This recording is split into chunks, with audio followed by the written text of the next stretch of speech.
Direito Autoral, do professor Flávio Calazans. Então, eu gostaria que ele viesse ao palco.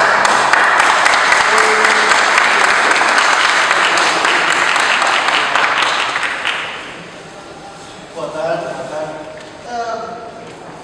Basicamente, falar um pouquinho da minha trajetória, só para situar, que a maioria não deve conhecer, logicamente. Bom, eu faço quadrinho desde, eu coleciono e faço quadrinho desde os 4 anos de idade, publiquei em vários jornais da região da Litoral de São Paulo. Organizei um grupo de pesquisa de história em quadrinho no Intercom, no Congresso Brasileiro de Ciência da Comunicação, de onde saiu esse livro de pesquisas sobre quadrinhos. Foi o primeiro grupo de pesquisa num congresso científico. Também tem um livro pela editora Paulus, que é o História em Quadrinhos na Escola, que está na terceira edição, da editora Paulus, que é sobre o uso de quadrinhos para fins didáticos, ensino de ciências, ensino de história.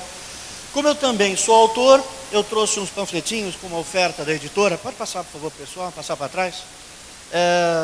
Uma série de álbuns que são os mais reeditados do quadrinho alternativo brasileiro, talvez do oficial também. Guerra das Ideias está na 6ª edição e Guerra dos Golfinhos está na 5ª edição.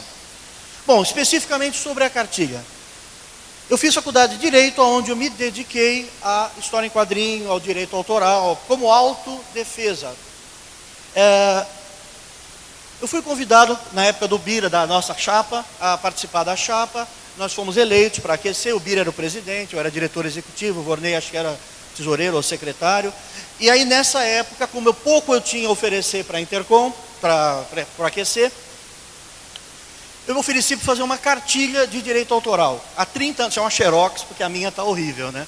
Há 30 anos atrás, exatamente, bem lembrado pelo Vorney, nós lançamos essa cartilha que mostrava como registrar um personagem, como registrar um roteiro, o que é licenciamento, as questões básicas, vê que é um folhetinho, né? Que era distribuído gratuitamente quando nós nos encontrávamos aos sábados no Sindicato do Jornalista, na Rego Freitas. Isso é outro século, na verdade, né? Outro século. Aqui tem a pirâmide de Kelsen, do jurista, explicando a hierarquia das leis, desde a Convenção de Berne, da Unesco, até a lei nacional, as sentenças, os contratos com as editoras, sentenças dos juízes antes, toda essa estrutura. E essa cartilhinha, que era distribuída de graça, agora que eu estou aposentado, que eu posso voltar a oferecer a consultoria de direito autoral que nós fazíamos naquela época, retorna a cartilha agora com 5 vezes mais páginas, tem o mesmo quadro, tem várias ilustrações do Bira, de diversos autores, tem homenagens a autores brasileiros dentro, e essa cartilha vai estar sendo vendida ali na mesa da QC, eu vou estar autografando daqui a pouco, e ela é basicamente uma ampliação. Os conceitos são os mesmos, alguns capítulos são praticamente os mesmos, a legislação mudou, o número da legislação, e algumas outras informações a mais que a gente vai ganhando em 30 anos de prática. Então dá para ver a diferença entre o jovem Calazans, o jovem Marx, o velho Marx, o jovem Calazans e o velho Calazans, aposentado, a diferença de tratamento. A ideia seria a mesma coisa, nós vamos oferecer a consultoria para os associados da QC, consultoria gratuita, que vai ser feita da seguinte forma: a pessoa envia um e-mail para a diretoria da QC e a diretoria reenvia para mim. Eu não vejo o seu nome, eu não sei quem você é. Então isso garante lisura, garante honestidade. Assim você está preservado quando me manda. Se você mandar um contrato para o Vorney, o seu nome tem que estar apagado. Se você quiser apagar o da editora também, lógico. E aí o que eu vou fazer é analisar o contrato, ou se você está com algum problema, não do seu aluguel, não do Serasa, problema relativo a direito autoral, eu vou estar dando consultoria. Eu estou tentando cooptar mais 3 advogados em regiões diferentes do Brasil para não fazer sozinho essa consultoria. Até o momento está sendo difícil, né? Porque trabalhar de graça as pessoas não gostam, né? Mas se tudo der certo, nós vamos ter mais 2 advogados até o meio desse ano, se Deus quiser, me ajudando, colaborando com essas consultorias. Então a ideia seria que você se filie na QC, se você não é filiado. Se eu não me engano, o custo é vazio, é 0. Você basta dizer que quer participar, você vai ser publicado o seu nome no blog e você ganha a consultoria. E tem o livro, obviamente, que você compra com um desconto muito grande, é praticamente preço de custo, né? E basicamente seria isso o conceito. Eu me apresentei para terem uma ideia. Eu sou de quadrinho, eu tenho calo de desenhista, que é uma coisa que antigamente se tinha antes do computador. Eu sou do tempo do nanquim e do papel, né? Então nós temos o quadro desenhista e temos essa prática. Eu queria abrir principalmente a parte mais importante. Estou distribuindo panfletinhos sobre a minha obra, fora a obra de quadrinho, né? Eu queria abrir perguntas, se for possível, né? Eu não sei como funcionaria, se eu levo o microfone ou não.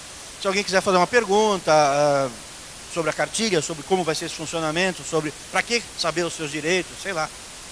Fica em aberto. Ficou muito rápido, né? Mas a ideia era ser mesmo um bate-bola. Passa o microfone para ele, como é o processo? Eu não sei o protocolo. Obrigado. Gira, muito obrigado. Nada. É só uma sugestão. Enquanto as perguntas não vão chegando, você podia ir contando alguns causos jurídicos ligados ao direito autoral, algumas coisas que você possa falar, porque algumas coisas... Sim, as internacionais a gente não ofende ninguém, né? Mas seria obrigado, isso. ótima ideia. E fica obrigado. aberto para quem quiser fazer pergunta, pode descer aqui. Eu vou falar rapidamente o copyright. Na verdade, os professores de direito na Inglaterra queriam vender as apostilas, e essas apostilas eram copiadas por vários livreiros. Então a rainha da Inglaterra criou um direito especial, right, de cópias, copyright, que é o C na bolinha. Você já deve ter visto nas histórias em quadrinhos do Maurício de Souza um C com a bolinha. No Batman tem um TM, é trademark. O Batman está mais do que copyright. Ele é uma marca registrada. Super-Homem, Batman, Homem-Aranha, eles são franquias, marcas. Tanto no cinema, videogame, desenho animado, quadrinho, action figure, pôster, tatuagem, sei lá. Eles são trademarks. Então isso aí, basicamente essas ideias do copyright, elas evoluíram até chegar à Convenção de Berna, na Suíça, que ela é transcrita com o nome de Convenção da Unesco, é a que está em vigor. Na pirâmide das leis ela está em cima, embaixo tem a Constituição Brasileira, depois Código Penal, depois Código Civil, Penal, os códigos, depois a CLT, no caso do artista que trabalha para o Maurício, trabalha para a Marvel, não é o caso de quem trabalha para fora do Brasil, porque não tem isso lá, mas são os direitos trabalhistas, CLT, carteira de trabalho. É o autor assalariado que não tem direito sobre o personagem. Um caso, parênteses, interessante, eu tenho visto em vários eventos, principalmente o Santos Comic Con, Comic Expo, as pessoas fazendo os prints. E o cara chegando, eu cheguei a ter uma discussão disso numa mesa redonda, num desses eventos, eu comentando, pô, mas o Mulher Maravilha não é sua. Não é sua. E o rapaz dizia para mim, não, é minha sim, porque eu não copiei ninguém. Esse traço é meu. Aí fica difícil o abismo, né? Por isso a importância da cartilha. Ele não sabe que isso é um crime de contrafação. É um crime de uso indevido de um personagem que nem é copyright, é trademark, é mais sério ainda. Bom, nessas histórias então só um parênteses, porque acontece muito no Brasil isso, né? Essas histórias de você fazer os prints a rodo, você não é processado porque não interessou para a Warner, por enquanto. Se interessar, você toma um processo e você vai tomar feio mesmo. E você perde. E além de Mulher Maravilha, Super-Homem e tal, os casos mais famosos, o mais emblemático, os Sobrinhos do Capitão em 1900 e alguma coisa, era o Pulitzer e Hertz. O desenhista mudou de um para o outro e o original continuou, o dono do jornal continuou publicando. Então chegou a ter simultaneamente 2 Sobrinhos do Capitão, Casarmer Kids, um negócio assim, né? Não lembro a pronúncia exata. Outro caso muito famoso, bom, essas coisas das cópias, né? Tinha Jim das Selvas num, Tarzan no outro, Mandrake, né? Buck Rogers num, Flash Gordon no outro, e assim por diante. O caso mais famoso de processo é o Capitão Marvel, Shazam. Ele foi acusado de plágio e perdeu. Plágio do Super-Homem. O Super-Homem ganhou, a Fawcett perdeu, isso praticamente destruiu a editora Fawcett, e é por isso que só muito tempo depois ele desapareceu por várias décadas, e muito tempo depois que ele retorna. Já comprado pela própria DC, pela própria editora que processou a ele. A história do Watchmen, pouca gente sabe disso, mas são os personagens da Fawcett, dessa editora, redesenhados pelo Alan Moore, reconstruídos, mas são os mesmos conceitos, os mesmos arquétipos, aspas. Seriam mais stock characters, são mais clichês do que personagens, porque eles têm um padrão muito igualzinho, né? Como a gente encontra no Buck Rogers e Flash Gordon. Eles são quase a mesma coisa, né? O homem nas espaços, o homem na selva, o Tarzan vira... Hoje o Tarzan seria o Conan, mais ou menos, né? O homem forte, seminu, bronzeado. Então são esses conceitos. Uma coisa bem colocada, bem lembrado. No final tem um anexo, como falar com mídia, onde eu explico o que é um press release e como é que você divulga o seu trabalho. Para você assumir isso em vez de esperar que alguém faça. Você mandar pronto para a editora. Segunda coisa, o segundo anexo é marketing dos quadrinhos. É um paper, um artigo científico. Eu esqueci, eu fui faculdade de Direito, tenho mestrado, doutorado na USP, tenho livre docência na Unesp, mas isso aí é titulação acadêmica, né? Por isso tem doutor na cartilha, porque eu sou doutor. Eu sou livre docente, mas fica por doutor. Não é porque é formado em Direito ou porque qualquer outra coisa, é porque eu tenho o título de doutor. Então, isso é legal para as pessoas verem que não sou só um desenhista, não sou só um bacharel. Eu sei o que eu estou falando, por outros níveis. O artigo de marketing dos quadrinhos explica a pirâmide de Maslow, uma pirâmide de necessidades, e como esses personagens se encaixam. Os autorais são o topo dessa pirâmide, os familiares são o meio dessa pirâmide, e os de sexo, violência, Tarzan, pornô, são a base da pirâmide. As family strips são o meio. O Homer Simpson está no meio. A Mônica está no meio. Para ficar mais próximo da gente. Então, estende um pouco além, mas está relacionado à questão jurídica, né? E o caso do Super-Homem e do Tarzan, acho que é o mais emblemático, que é a questão do plágio. Isso está nas convenções internacionais, está nas nacionais. Parênteses. Existe no Brasil um anexo, uma parte que você não acha na Convenção de Berna nem da Unesco, que são a mesma traduzida, que é paródia. Que é aquele Oscarito, nem Sansão nem Dalila. O cinema brasileiro sempre fez paródias, aqueles Trapalhões de Arca de Noé, Trapalhões e sei lá o quê, Trapalhões de Star Trek, Star Wars. Milhões de casos assim. Isso é paródia. O Rui Barbosa solicitou a inserção disso. Isso acabou entrando praticamente na lei brasileira, não é muito claro nas leis internacionais, mas é o direito à paródia. Não pode te processar por plágio se você está zoando com os personagens. É um caso do Aragonês destrói Marvel, Aragonês destrói DC, Aragonês, sei lá, vários outros casos assim, que são paródias. Você está zoando, você está brincando com um já conhecido. O problema é que você depende que a pessoa tenha lido o original para entender o seu. Esse é o problema da paródia, né? Você fica meio que atrelado. Não é uma obra que se sustenta sozinha. Falei muito. Oba! Só você, é tristeza, hein? Você falou do caso dos prints, e aí eu tenho uma pergunta para você. No caso de alguém que fez uma releitura do Maurício de Souza, dos personagens da Turma da Mônica, para o Maurício de Souza, então foi permitido, foi publicado no livro. Esse autor poderia imprimir a arte que ele fez, que foi autorizada pelo estudo do Maurício de Souza, para vender numa convenção ou não? Ótima pergunta. Existe uma coisa no direito autoral chamada contrato. Por isso consultoria. Por isso eu faço consultoria. Não dá para eu prever os casos. Eu não sei o contrato do Maurício. Eu não li os contratos do Maurício. Eu não sei se cada pessoa tem um contrato diferente ou se é um padrão, que chama contrato de adesão, que ele dá pronto e você escreve seu nome na janelinha, seu RG e assina embaixo. Dependendo das cláusulas, dos artigos desse contrato, ele vai poder ou não fazer esses prints. Depende se foi previsto. Não sendo previsto, é legal falar em off com o Maurício, porque você pode tomar um processo. E ele é muito grande. Esse processo pode levar 10 anos, 20 anos, e no fim você perde. E você vai pagar todas as custas, perícias, os advogados, os trâmites, os oficiais de justiça, as diligências, todo o processo você vai ficar nas suas costas no fim. Então, na dúvida, pergunta antes.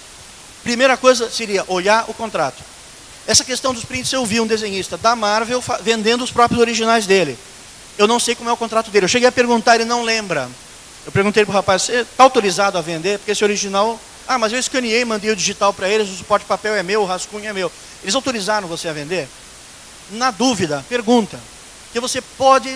Você dá margem a tomar uma porrada e a ficar mal falado depois, porque você fez isso. Já basta que a gente ouve falar de brasileiro lá fora, né? Então, e tem vários casos, né? Então, é o tal negócio. O print, o original. O original é seu? Sim, para uma exposição. Sim, para uma brecha. Esses autores todos podem publicar o álbum inteiro se eles tiverem obras completas ou resumo da obra. Várias histórias dele, o Maurício não vai poder te impedir de colocar essa história inteira, mas inteira, dentro do seu álbum. Porque no caso é apanhado de obra completa, você tem direitos morais. Uma ótima parênteses. Existem direitos autorais, money. Existem direitos de autor, morais, pessoais. Se eu mudei de fase e tenho vergonha daquela minha fase, eu posso proibir a publicação de tudo aquilo. Inclusive se tiver contrato com o Maurício, com a DC, com os cacete. Porque aí é questão moral. Eu agora entrei pro partidão, Companheiro, eu não quero Super-Homem Batman desenhado por mim aí. e eu posso fazer isso, posso, é direito moral. Vai dar um processo em Haia, você vai discutir isso internacionalmente, vai ser uma fortuna. Mas esse você vence, esse você vence. Hã? Obrigado. O Leonardo é autor, ele tem o e-book, ele é um capítulo da nossa cartilha, né? Eu agradeço a colaboração dele. Como o Adrovando, claro, é capítulo. O Adrovando é o caso mais famoso de contrafação do Brasil. Porque você entra agora com o Adrovando, claro, no Google e vai ter um site na Rússia, na China, na Coreia do Norte, não sei onde, com as obras inteiras dele para você baixar de graça. Ah, mas isso é contrafação? Isso é crime de publicação sem... É porque o site tem anúncios. Você baixa a história de graça, mas corre um banner embaixo com anúncio. Eles estão ganhando. E você fica o tempo inteiro baixando a história do cara, página por página, e você está vendo os anúncios. Então, sim, é crime de contrafação, sim. Tanto que ele consegue tirar do ar, eu expliquei isso para ele, na época a gente conversou, ele faz isso sempre, ele tem um modelo em 4 línguas da cartinha, e ele manda por e-mail nas 4 línguas para todo o site que está fazendo isso com ele, e é impressionante, dá 24 horas, até Rússia, dá 24 horas os caras tiram do ar. Pede desculpa e tiram do ar. Porque se ele levar adiante, o problema é que esses países, por exemplo, Oriente Médio, não assinam as convenções internacionais. Muitos países da África também não. Se o site estiver lá, babau, você não vai poder fazer nada. Porque tem umas questões, como lei de extradição, se você vai para a Etiópia, não tem lei de extradição. Então você não pode ser trazido de volta. Então a mesma coisa é essas questões. Eu fiz uma consultoria de marketing para uma empresa de sapatos que queria vender para um desses países, acho que era Angola. Não conseguiu nenhum banco que fiasse. E que acompanhasse o empréstimo, porque os países não fazem parte da Organização Mundial de Comércio. Então, nesses casos de Oriente Médio, de alguns países, Oriente Médio inteiro, tirando acho que Israel, os outros todos, dá problema. Você não vai poder fazer nada. Desculpa. Deixa eu passar o microfone. Desculpa. Sim. No caso, essas convenções, tipo Comic Con, tem aqueles autores que eles fazem personagens de outras empresas, tipo um Batman ou X-Men, e eles imprimem e vendem. Como funciona nessa questão? Ótima pergunta, obrigado. No caso do print de um personagem que não é seu, Flash, Capitão América, Super-Homem, Mulher Maravilha, o filme que estiver fazendo sucesso, eles são TM, trademark. O logotipo Wonder Woman, aquele WW, o S do Super-Homem, o morceguinho do Batman, aquilo é registrado. Então a figura do personagem também é. Se você publica isso, faz um print disso, ou você, mesmo que seja 10 exemplares, você está infringindo. Eles vão te processar, eles não vão nem saber que isso aconteceu. Mas que você está cometendo uma ilegalidade, está. Então fica a seu critério. O pessoal me pergunta isso também, eu faço o que eu quiser. Faz! Eu posso matar uma pessoa, posso puxar um revólver e matar. Pode ser que a polícia venha me buscar, mas isso é depois. Então fazer, ninguém pode te impedir. Agora, você tem que estar consciente que pode haver consequências. Probabilidade, 1 em 1 trilhão. Mas pode. Então você está sendo ilegal. E no mínimo imoral, porque você está publicando um troço que não é seu, né?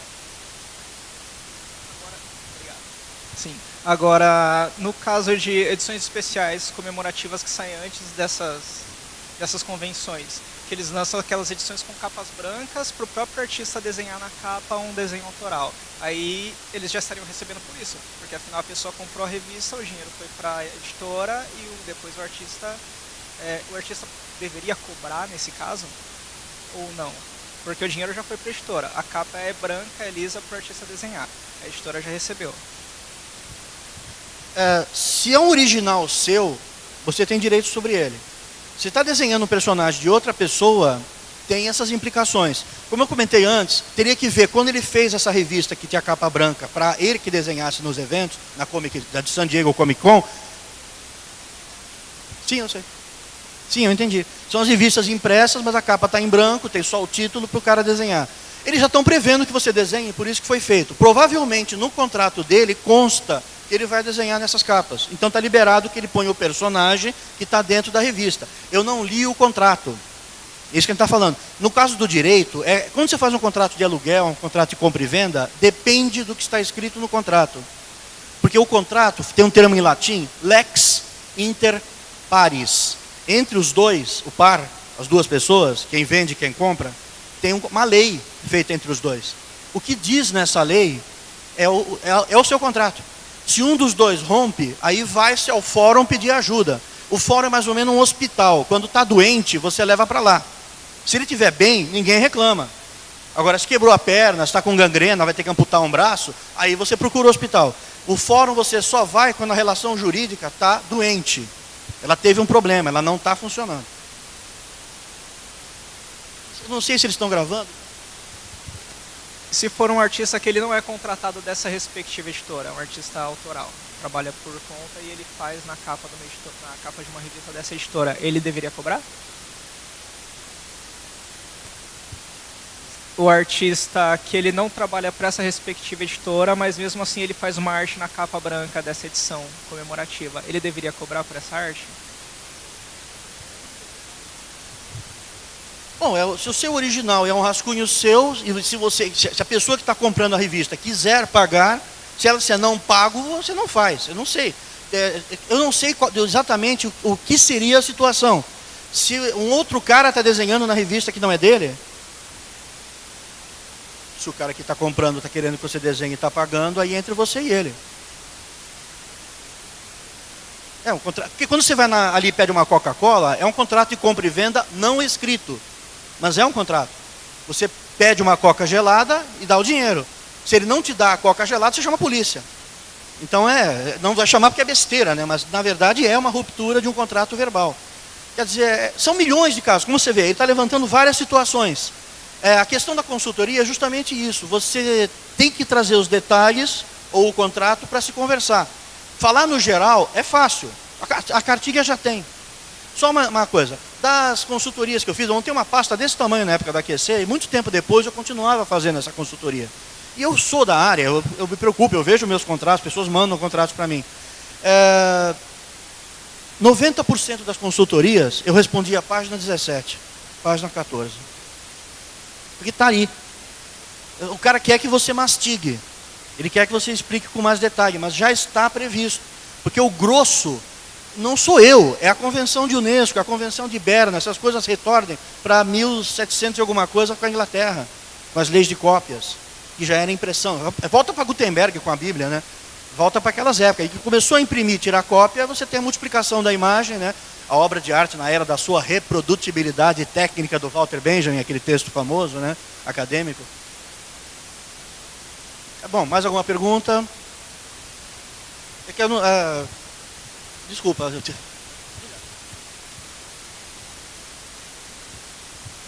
queria saber como provar que houve a intenção do plágio e não mera coincidência.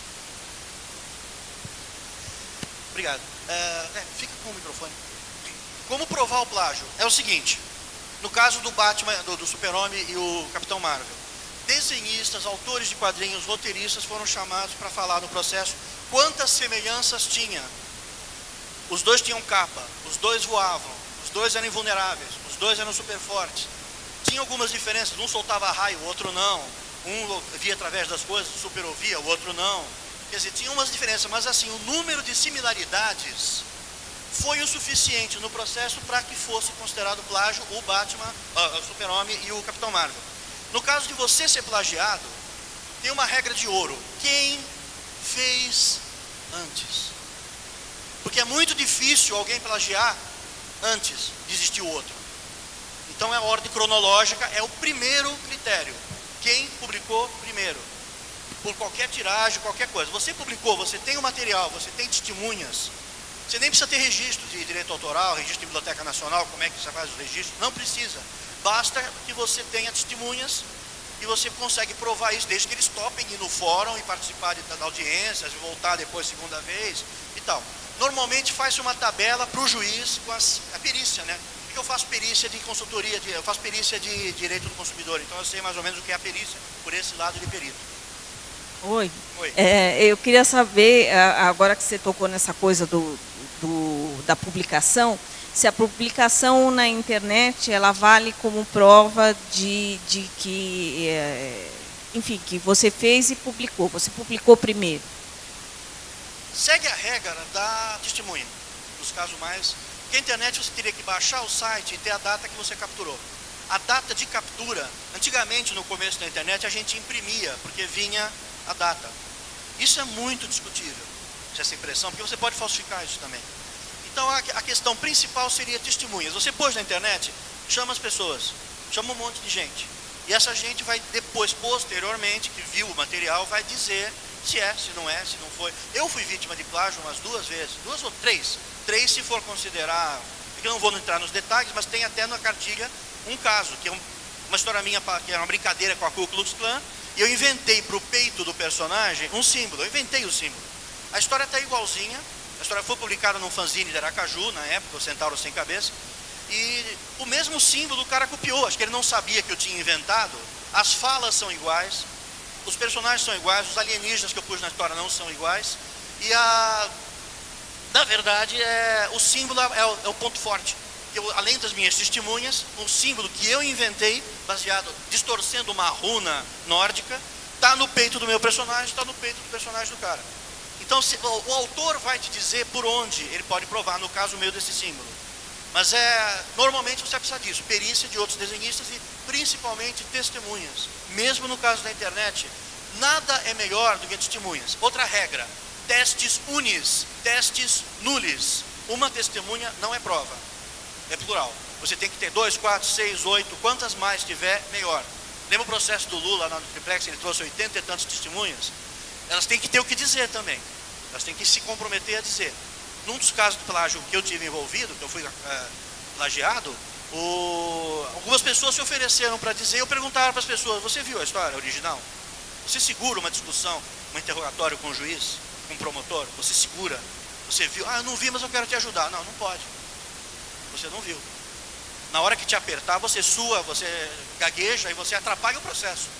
Então tem que ser verdade. Ah, dá para enganar os caras? Não dá. Um profissional de Polícia Federal vai ser muito difícil, ele é treinado em interrogatório. Existe um negócio chamado neurolinguística, que você olha para a esquerda, olha para a direita, transpira. Tem aquele cara da Mulher Maravilha, que tem o detetor de mentiras, ele inventou o detetor de mentiras. Tem 1000 jeitos de você segurar. Eu devo ter estourado bastante o horário, né? Mais uma última pergunta.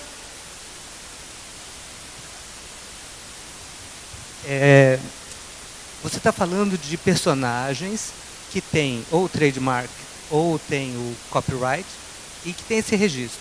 E no caso de cartoon, que é uma coisa que acontece muitas vezes também, plágio de cartoon em salão de humor.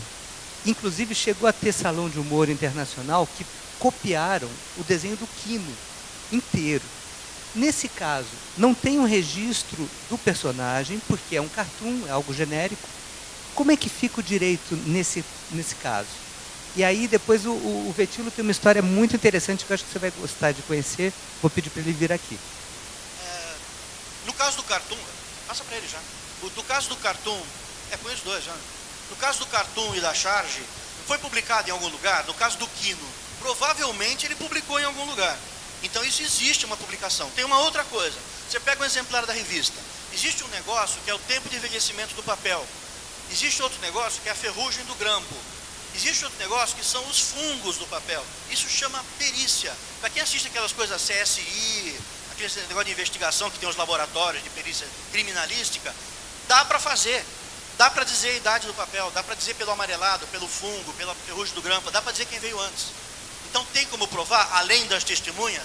Tem, basta que você tenha suporte, no caso do Quino, suporte de papel, no seu caso de um jornal, no caso, sei lá, de qualquer chargista, caricaturista, ele publicou em algum lugar. Então isso existiu, o próprio jornal já mata. E depois você traz as pessoas que trabalharam no jornal, traz pessoas que leram no jornal, as testemunhas vão ser exigidas, mesmo que você tenha a perícia do papel. Professor, com relação à questão do registro, sabendo que o quadrinho não é considerado, é uma subcategoria no caso, né, do gênero literário, eu queria saber se a queda do direito autoral acontece como numa obra literária. Se é possível publicar, por exemplo, como uma tradução. A minha irmã fez uma tradução de um livro que já tinha perdido o registro. Então ela fez uma tradução, ela fez uma edição e tal, o autor já estava falecido há muitos anos, e ela resolveu, ela fez, deu certinho, tudo bem. Eu queria saber se, no caso do quadrinho, a periodicidade da queda do direito autoral ela é semelhante. Ótima pergunta. Essa página é um registro de uma história em quadrinho minha, na Biblioteca Nacional.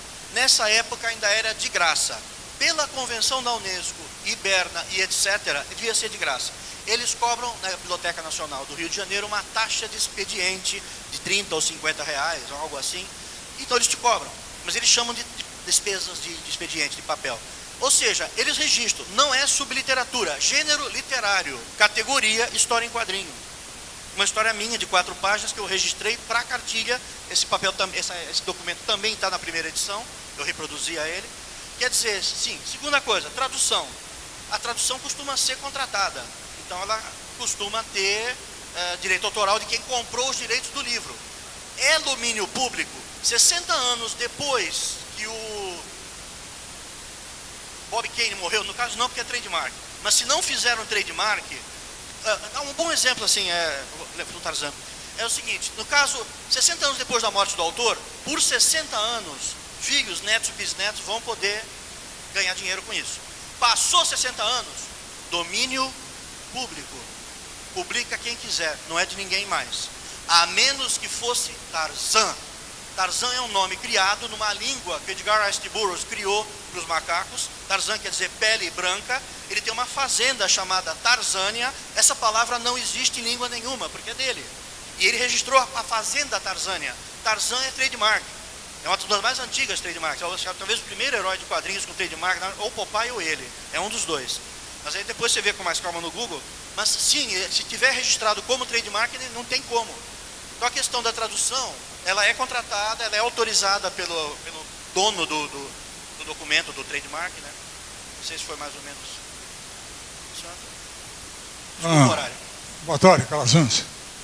Em 86, eu desenhei a história Zoo City. Eu criei um detetive que é um gato. Mais para baixo. Não, só segura ele mais na direção da boca. Aí, assim. Era a história de um detetive, gato, né? Que passava assim na década de 50, né? Uma história naquela época no ar, né? Só que eu passei muito tempo com isso aí engavetado, porque eu não conseguia publicar. Só em 2016 eu consegui publicar a história, o Zoo City, com a SESI Editora. Inclusive o livro está lá na minha mesa agora, né? É a questão de alguns anos atrás, eu não posso precisar, talvez o Bira saiba, o Canales e o Guarnida lançaram o Black Sad, que é exatamente um gato detetive, na mesma época da década de 50, né? E que convive naquele âmbito, né, daquela época, né? Eu fico numa situação, né, porque eles podem ter tido a mesma ideia, inconscientemente, né, a mesma ideia que eu tive há muitos anos atrás, né? Como é que ficaria essa situação aí? O Bira deve saber de histórias que no mesmo dia 2 chargistas fazem a charge idêntica. Eu já vi vários desses, deve ter visto muito mais que eu. Acontece muito, né? Sim, são coincidências. A coisa está no ar e alguém faz uma brincadeira, sei lá, o Lula se escondendo debaixo da saia da Dilma. Eu vi uns 3, 4 desses no mesmo dia. Não dava tempo de um cara plagiar o outro. Mas é engraçado, porque o personagem, né? Ele tem exatamente o mesmo traje, né? Que eu criei, né? E com chapéu, né? Aquela capa, né? De detetive, né? Basicamente, né? O mesmo tipo, né? Só que o meu tocava saxofone, né? O dele não toca. Não sei, né? Como é que... Primeira coisa. Estranho, né? Primeira coisa, se a sua história estava numa gaveta e ninguém viu, é uma coisa. Se você distribuiu xerox dela ou cópias dela, é outra. Se ela estava na gaveta e pouca gente viu, existe a perícia desse papel que estava na gaveta, que é provar a idade. Quem vai dizer se é plágio ou não sou eu, é o juiz, numa sentença. Até lá, o cara é suspeito de plágio. Então, é que é muito delicado. A gente teria que saber exatamente quem viu com essa história, quem manuseou essa história, mesmo que não tenha havido cópias, se alguém folheou isso aí, porque é muito complicado. O não publicado é muito difícil. Você teria que ter as testemunhas, teria que ter a perícia desses originais, provando, eles vão ter que ficar no fórum, presos lá, durante o processo inteiro. Talvez fiquem até depois do processo, arquivados. Eu jamais processaria eles, né, porque eu sou fã número 1 do Black Sabbath, né? Apenas comentando que é um fato inusitado, né? Esses casos pode ser uma coincidência, não é impossível, mas se tem, como eu te falei, se tem um número de coincidências, coincidência é quando duas coisas coincidem. Quando 5, 8 coincidem, não é coincidência. Ultrapassa a lei da matemática da probabilidade. E é isso que o juiz vai ver, se ultrapassa essa probabilidade. Se tem muito, se é uma ideia de um cartoon, que é um conceito só, foi uma coincidência porque estava no zeitgeist, no inconsciente coletivo, estava no ar. E o cara...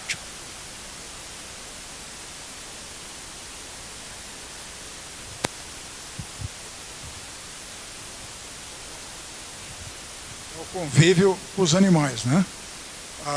O personagem é quase idêntico, né? E o ambiente, os animais, né, que circulam, né? Como circulavam na minha história também, e a época também, dos anos 50, né? Teria que ser feita uma tabelinha com todas as coincidências entre as duas, para se argumentar no caso de um processo judicial, né? E esse negócio, uma outra coisa que eu falo pro pessoal, lembra que vai levar 10, 20 anos. Nessa hora eu já não vou estar mais aqui. E no fim, e quando acabar o processo, se você vai... Bom, na verdade esse processo dá cana, porque o 184 do Código Penal é crime, é cadeia. Ele vai pagar 1 ano de cadeia. Como ele é primário, ele vai dar 2 cestas básicas. Aí você pode entrar com o dano moral. Aí quando você entrar com o dano moral, você vai descobrir que nem o celular do cara está em nome dele. Ele é insolvente, não pode pagar. Então você vai se cansar, se desgastar e no fim, eu sempre comento, tenta o acordo. É o que eu falo na cartilha. Tentem acordo. Não vá para o fórum. Na hora que você leva isso para o fórum, ele entra numa máquina que tem advogados, promotores, tem oficiais de justiça que ganham por diligência para dar citações. Tem 1 milhão de pessoas ganhando em cima de você. Então aí complica. Você não tira mais. Se você iniciar a queixa, a promotoria vem junto e aí você não consegue mais cancelar. Tem que entrar em acordo antes. Eu queria dar um pitaquinho nisso, porque eu acompanhei a história. Eu trabalhei com o Vetilo, né, em 79 fui assistente dele, e até 82 fui desenhista do Gibi dos Trapalhões lá no estúdio Uli Barbosa. Eu não conhecia essa história, como várias outras que o Vetilo produziu, eu também não conheci. E o Vetilo sempre foi um cara muito produtivo, que fazia de quadrinho infantil, ficção científica, faroeste, ele desenhou chat, né? Então, muito variado, ele fazia Hanna-Barbera. E aí, quando eu conheci o primeiro álbum do Black Sad, isso tem mais ou menos uns 15 anos, Vetilo. O roteiro do Juan Dias Canades e desenho do Guarnido, todos em aquarela, como o Vetilo pinta. Só que o Guarnido, ele sempre pinta em aquarela, ilustração e quadrinhos. E o Juan Dias chamou porque falou, olha, eu tenho ideia de um personagem, ele é desenhista, mas ele falou, não cabe no meu estilo, eu queria algo assim. E eles fizeram uma associação para produzir os álbuns, e que é publicado na França, na Europa inteira. Quando o Vetilo me mostrou, você lembra que eu falei para você? Falei, Vetilo, isso é igual Black Sad. Você que descobriu? Foi. Os meus também, meus casos, tudo foi outra pessoa que descobriu. O City é da mesma época do Galtares, do Ficção Científica. E você tem, inclusive... E aí, o que me leva a crer... Eu conheci o Juan Dias pessoalmente, no FIC, lá em Belo Horizonte. Ele é um cara que é gente finíssima. Então, assim, acho difícil que ele tivesse tido acesso aos quadrinhos do Vetilo e feito uma cópia. Acho difícil. Num caso desse, eu iria participar como uma testemunha do que é possível. Então, eu posso falar do que eu acho possível e do que eu não acho possível. Mas eu não teria como dizer, sim, foi uma cópia ou não, não foi. Mas são muito parecidos. Como o Bira trabalhou com o senhor, ele não poderia ser testemunha. Seguinte, na faculdade de Direito é que nem jogo da velha, jogo de xadrez, damas, você tem que pensar o que o outro vai fazer. Então, toda vez que você mostra um problema para alguém que fez faculdade de Direito, a gente faz advogado do diabo. A gente vai para o outro lado. para ver, será que dá para defender isso? Como eu destruiria? Eu bloqueio a ele como testemunha na primeira, trabalhou junto, é amigo, pum, sai fora. Eu prefiro. Se eu fosse o advogado da outra parte. Então a gente tem que pensar os dois lados. Porque é difícil para quem é o autor sair do personagem e olhar de fora. Tem uma ligação emocional, você não consegue sair. Mas Não, até a aquarela ser igual, eu acho que daria um processo sim, isso aí. Mas eu prefiro analisar esse episódio com uma coincidência, né? Porque ficou muito tempo, né? Eu só vim publicar em 2016, né? Eu cheguei a mostrar alguma coisa da primeira história, com os coelhos, né? Que era aquela quadrilha de coelhos. Mas foi a única coisa que aconteceu, né? Então eu acho que realmente se trata de uma coincidência, né? Como eu disse, coincidência é quando duas coisas coincidem. Se a técnica da aquarela, a roupa do personagem, a história inteira, se você alcançar 4, 5, 8, 10, não é coincidência. A coincidência é quando duas coisas coincidem. A probabilidade de ser exatamente igual até a técnica de aquarela dá margem à entrada no processo. A questão que eu comentei antes, é melhor conversar antes. Porque é conversando que você se entende. O Adrovando, quando os caras publicam a contrafação, publicam as coisas dele, ele manda um e-mail, que já está em inglês, francês, espanhol, italiano, ele manda esse mesmo e-mail para os caras, imediato, não dá 24 horas, sai tudo do ar. Quer dizer, se você conversa antes, você resolve o problema de outro jeito. Porque de repente uma permuta, uma publicação de outro material seu junto com o deles, sei lá.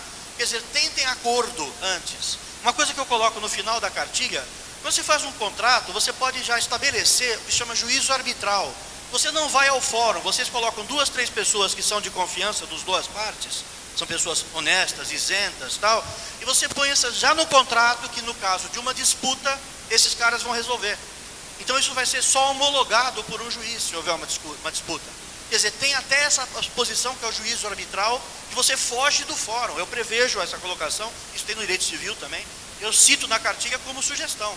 O tema é apaixonante, a gente fica até às 5 da tarde. Deixa eu te perguntar de novo. Eu estou estourando o horário do protocolo, né? E onde que termina a homenagem e começa o plágio? Eu dei aula de artes, eu sou livre docente em artes. Eu dei aula de artes durante 25 anos. E eu queria te dar um negócio muito sério. Existe uma coisa chamada releitura, homenagem, influência, referência. Quando você bate o olho e fala isso, você como desenhista, terceiro, você olha o trabalho daqueles dois caras e fala, pô, isso é igual àquilo. Se você fala, oh meu Deus, que é isso? Você já matou. A tua primeira intuição vai estar certa. É o seguinte, quando você fala referência, homenagem, releitura, estou relendo Picasso, estou relendo Batman, estou relendo o cacete. Olha, o limiar para um processo é a vontade da outra parte. Porque ele te mete um processo e ele ganha. Porque, você ganhou dinheiro com o negócio? Ganhou. Você toma. Porque não tem a história de releitura, homenagem e tal. Cansei de ver o pessoal de artes fazendo isso. Isso dá problema sim. Basta que o Romero Brito queira te processar. Se ele estiver vivo, basta que a Fundação Salvador Dalí, Barcelona, queira te processar. Ela te mete um processo. Basta que a Fundação Escher queira te processar. O cara está morto, mas as obras dele estão com uma fundação, estão registradas, você toma processo. Como o Super-Homem, como o Batman, como não sei o quê. Grita que o microfone está aqui. Ele vai levar lá, obrigado. O tema é para ficar 4, 5 horas, realmente, não é apaixonante sim. Vamos fazer um evento só de conversar disso. Porque está na cara, todo mundo já tem um caso. Quem aqui não teve ou não viu um caso? Todo mundo viu, todo mundo sabe. Um não, um monte. Teve um caso dentro desse assunto aí, na década de 80, se eu não me engano, 80, 70, do Roy Lichtenstein, da Pop Art, com a Disney. Ficou conhecido até como o Mickey do Lichtenstein, que os estúdios Disney processaram ele. No caso, o artista quer fazer uma releitura, o caso do Andy Warhol, da Pop Art. Você pega uma Marilyn Monroe e você faz o negócio. Aquela foto da Marilyn Monroe tem um fotógrafo que tem direito sobre aquela foto. Não é só ela com o seu direito de arena, direito de imagem. Tem o fotógrafo, tem a empresa, sei lá, Warner, sei quem era, que estava fazendo o filme, que também tem direito sobre aquele penteado e aquele vestido. Então, quando você usa, mesmo para artes, essas releituras, você está aberto sim a um processo da empresa que é dona do filme, você está aberto, ou do Mickey, você está aberto a um processo do fotógrafo, no caso desses artistas. Nós estamos saindo um pouco da questão do quadrinho, né? Mas se eu redesenho, se eu pego uma fotonovela e desenho, uma fotonovela de um filme qualquer, aí, sei lá, o Homem-Aranha, a Mulher Maravilha, e faço uma fotonovela, pego fotos do filme e uso, e faço a minha versão do filme, mesmo que eu siga o roteiro, é deles. Tem o cara que filmou, tem o diretor do filme, tem o roteirista do filme, tem um universo de pessoas envolvidas. Então, sim, você desenhar um Mickey e dizer, eu fiz pop art, eu fiz grafite, tudo isso é ilegal. Sim, grafite já é por si só. Bom, eu tenho um trabalho sobre grafite, orientei trabalhos de grafite também. Grafite por si só já é marginal. Então, dependendo de qual é a sua proposta e se você encara as consequências, que o principal que eu falo na cartilha é isso, saiba que tem consequências. Ninguém te impede de matar outra pessoa. Basta você pegar uma colher e enfiar no olho dele, uma colher de plástico. Se você acertar no ponto certo, o cara tem uma hemorragia e morre. Até no pescoço, tem vários lugares. Femoral. Mas você pode ter consequências. Pode ser que a família dele que venha atrás de você, pode ser que a polícia venha atrás de você. Então, você pode fazer, nada te impede. Mas saiba que tem consequências. Deu? Eu que agradeço, obrigado. Olha, a gente podia ficar aqui a tarde toda falando, porque, rapaz, tem muita coisa, é um assunto muito interessante, como você mesmo falou, eu acho que todo mundo já passou um pouco por isso, ou conhece, ou tem algum caso, tenha visto alguma coisa assim. Então tem N possibilidades da gente ficar falando sobre isso, mas eu agradeço a sua presença. A cartilha do direito autoral está sendo lançada aqui, está lá na mesa, e com certeza vai auxiliar muita gente, e acho que em todas as áreas, né, em todos os aspectos. Só uma coisa, eu queria agradecer ao Vorney e ao Bira, que deram incentivo para que essa cartilha existisse, essa nova versão. Agradecer à editora GRRR, ao AS para Publicações e à AQC, que teve essa publicação. Eu não ganho direitos autorais, todo foi cedido para a AQC, então toda a venda reverte para a AQC, para despesas da AQC, como esse evento. Então ajudem a AQC comprando, eu estou ali autografando. Obrigado. Obrigado, muito obrigado.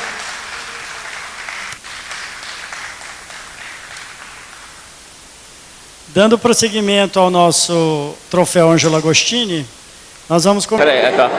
Pode ir simulando aí, pode fazer aí.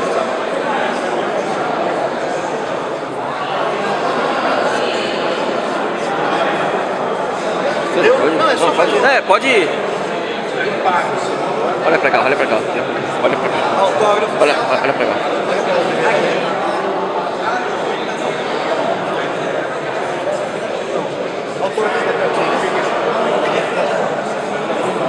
Aí você senta, com a pessoa calma.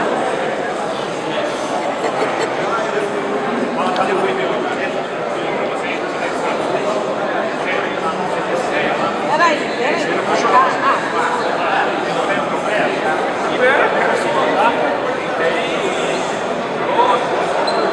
Já deu, né? Já deu. Tá.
leciono e